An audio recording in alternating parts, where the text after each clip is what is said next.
A very pleasant good morning, dear students. My name is Anil and I am your English teacher. Today I'm going to teach you about notice writing. So before we proceed, I would like to tell you what do you mean by notice writing.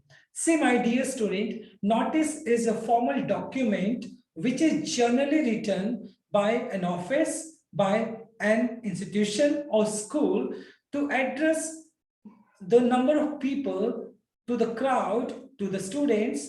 So generally it is written to address the people, a group of people, and it is a formal document, right? And what are the possible key factors or key points we have to keep in our mind while writing a notice? And we will also study a sample of the same. So let us start this particular topic without any further delay. It's a very interesting topic. So my dear student, before we proceed, let us discuss about notice writing. So notice writing comes for 3 marks now. अब जो notice writing है वो आपका कितने marks के लिए आता है? वो 3 मार्क्स के लिए आता है. उसमें जो फॉर्मेट होता है, फॉर्मेट का मतलब मेरा सारा का सारा जो फॉर्मेट हो गया, जिसके अंदर बॉक्स भी बनाते हैं, जिसके अंदर आप सिग्नेचर करते हैं, तो वो सारा का सारा जो फॉर्मेट है वो आपका हाफ मार्क्स का होता है. कंटेंट की अगर मैं बात करता हूं, जो 50 वर्ड्स में आपको लिखना होता है वो 1.5 यानी वन एंड हाफ मार्क्स का होता है. एक्यूरेसी का मतलब मेरा यहाँ पे ग्रामर हो गया कि आपका जो सेंटेंस है ग्रामेटिकली वो करेक्ट होना चाहिए, तो उसका भी हाफ मार्क हो गया आपका. और रेलेवेंस, जो टॉपिक आपसे पूछा गया कि आपने उसी टॉपिक के ऊपर लिखा है, तो ये आपका रेलेवेंस हो जाएगा. So it means this is how your marks are divided and your notice comes for 3 marks. और आपका जो नोटिस है 3 मार्क्स के लिए आता है, right? So what are the key points? कौन कौन से की पॉइंट्स है जो आपको नोटिस बनाते वक्त आपको ध्यान में रखने चाहिए? पहली सबसे बड़ी बात, 50 words. It means you have to write your notice into 50 words only. And if you cross your limits, your marks will be deducted. अगर आप अपनी लिमिट को क्रॉस कर देते हैं, your marks will be deducted, right? And very important thing is that while writing a notice you have to satisfy 5 W's और H. अब ये क्या होता है? कोई भी नोटिस जो होता है वो आपका 5 W's या H के बिना अधूरा होता है. अब 5 W's का मतलब मेरा सबसे पहला W है जो व्हाट है. व्हाट का मतलब मेरा हो गया इवेंट, कि जिस भी पर्टिकुलर नोटिस को आप लिख रहे हो उसमें इवेंट का नेम जरूर होना चाहिए कि वो इवेंट का नाम क्या है. फिर दूसरा होता है व्हाट के बाद आप यहाँ पे डाल सकते हो व्हेन. आपको व्हेन के बारे में भी लिखना होता है कि डे, उसमें डे भी होना चाहिए, डेट भी होना चाहिए और टाइम भी होना चाहिए, राइट? ये सेकंड डब्ल्यू हो गया. थर्ड डब्ल्यू हो गया आपका वेयर. वेयर का मतलब हो गया आपका लोकेशन या वेन्यू, कहां पर वो किया जा रहा है, उसको वेन्यू भी आपको यूज करेंगे. साथ के साथ कई बार आपको व्हाई या हाउ का भी देना होता है. कई नोटिस में आपको व्हाई का देना होता है, कई जगह में आपको हाउ का आंसर करना होता है. तो जनरली नोटिस के अंदर या तो वाई का ही आंसर करते हैं, आप हाउ का आंसर करते हो. वाई के अंदर क्या होता है? वाई के अंदर आपको पर्पस बताना पड़ता है, किस पर्पस से ये ऑर्गेनाइज किया जा रहा है ये पर्टिकुलर इवेंट, या हाउ में आपको किस तरीके से ये पर्टिकुलर इवेंट ऑर्गेनाइज किया जाएगा, तो वहां पर आपको प्रोसीजर बताना होता है. साथ के साथ यहाँ पर हु या हुम भी आता है. हु के अंदर क्या होता है? हु के अंदर मान लो किन के लिए है, कौन कौन सी क्लासेस के लिए इसको ऑर्गेनाइज किया गया है, किन के लिए ऑर्गेनाइज किया गया है, या कौन चीफ गेस्ट है. whom का मतलब है किसको कांटेक्ट करना, मान लो कांटेक्ट, किसको कांटेक्ट करना फॉर फर्दर इंफॉर्मेशन. तो ये चीज भी आपको नोटिस में लिखनी पड़ेगी. And my dear student, if you just satisfy this 5 W's और H, your notice is ready. आपका नोटिस बिल्कुल कंप्लीट हो जाता है. You can not avoid any W और H in case of notice, otherwise your notice will be incomplete. आपका notice incomplete हो जाएगा. तो ये 5 W's प्लस H होता है. Why और how में जनरली या तो वाई आता है या हाउ आता है, अदरवाइज व्हाट, व्हेन, वेयर, ये हु या हुम तो हर नोटिस के अंदर आपको लिखना होता है, right? Moving on, formal language. So as I told you, it's a formal document and therefore you have to write a formal language. आपको formal language यूज करना पड़ेगा. Formal language का मेरा मतलब साफ साफ ये है कि आपको यहाँ पर पर्सनल प्रोनाउन आई का आप यूज नहीं कर सकते हैं, right? Crisp and to the point. To the point की मतलब because you have to write your notice in about 50 words only. आपको अपना notice सिर्फ 50 words में लिखना होता है. So you can not write unnecessary detail. आप यहाँ पे आप unnecessary detail को नहीं डाल सकते हैं. So you have to write your notice to the point. जो 50 words में आपको maximum detail देनी होती है. Avoid personal pronouns. As I told you, it's a formal document and therefore you should avoid using personal pronouns such as I को आप use कर, मतलब I को आपको अवॉइड करना है. Use passive if possible. Generally, actually, notice can be written in active or passive. Both are correct. Both are acceptable. But if you use your notice in passive form, अगर आप passive form में use करते हैं, that would attract the attention of the examiner and you will get good marks for the same. जितना हो सके अगर आप passive form में लिखते हैं, तो वो ज्यादा अच्छा रहेगा आपका. Passive form में ज्यादा notice लिखा जाता है. Sentence formation is in present and past. So my dear student, notice is generally written for an event which is going to happen. Notice हमेशा उस event के लिए लिखा जाता है जो होने वाला है. So therefore your sentence should be in present or future. आपका जो sentence होगा वो या तो present में होगा या वो future में होगा, right? Follow the marking scheme. As I told you, you have to follow the marking scheme. It comes for 3 marks. Format contains half mark. Content contains 1.5 mark. Accuracy, grammatical, how much is correct, it is for half mark. And relevance, and what are the topic you have been given to write, are you writing on the same topic, it's called relevance. अगर आपने उसी topic पे लिखा तो आपको 0.5 marks मिल जाएंगे, और अगर आपने उस टॉपिक पे नहीं लिखा तो 0.5 मार्क्स आपके डिडक्ट हो जाएंगे. So keep in box, and this is also very important, ये भी फॉर्मेट का पार्ट है. Your notice should be closed in a box. आपको नोटिस को एक बॉक्स के अंदर ही क्लोज करना है.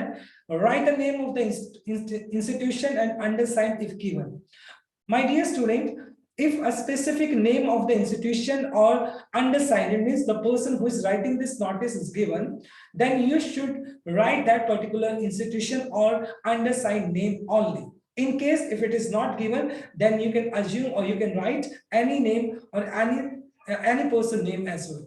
मतलब अगर कोई स्पेसिफिक इंस्टीट्यूशन या अंडरसाइन का नाम दिया होता है तो आपको वही यूज करना होता है. Otherwise you can assume and you can write any name. फिर आप कोई भी नेम यूज कर सकते हैं. So these are the key points which you have to keep in your mind while designing a notice, while framing a notice writing. So now we will discuss a sample of the same. अब हम एक sample को study करने वाले हैं, right? Just give me 1 second. देखिए अब ये एक सैंपल हो गया आपका. First of all if you just look at this particular notice, so it is in a box. ये सबसे पहले बॉक्स के अंदर आपने यूज किया है, तो बॉक्स के अंदर होना चाहिए आपका, राइट? बॉक्स के अंदर हो गया. क्लियर? नंबर 2 मैं बात करता हूं इंस्टीट्यूशन नेम. तो सबसे पहले आपने देखो यहाँ पर इंस्टीट्यूशन नेम लिखा है, मैंने लिखा सतलुज पब्लिक स्कूल अहमदाबाद सिरसा. तो यहाँ पर आपको स्कूल नेम या जो जिस भी ऑर्गेनाइजेशन का नाम है वो यहाँ पर आ जाएगा. उसके बाद आपको एक लाइन को स्किप करना है, फिर वहां पर बीच में लिखना आपको नोटिस, और फिर एक लाइन आपको स्किप करना. लेफ्ट हैंड साइड में आपको लिखना डेट. जैसे मान लो आज का डेट हो गया 21 April 2021. After that you have to skip 1 line, फिर एक लाइन स्किप करके आपको क्या लिखना है, इवेंट का नेम लिखना है. जिस भी इवेंट के ऊपर आप ये नोटिस लिख रहे हैं तो वहां पर आपका इवेंट का नेम आ जाएगा. क्लियर? सो ये इवेंट का नेम आ जाएगा.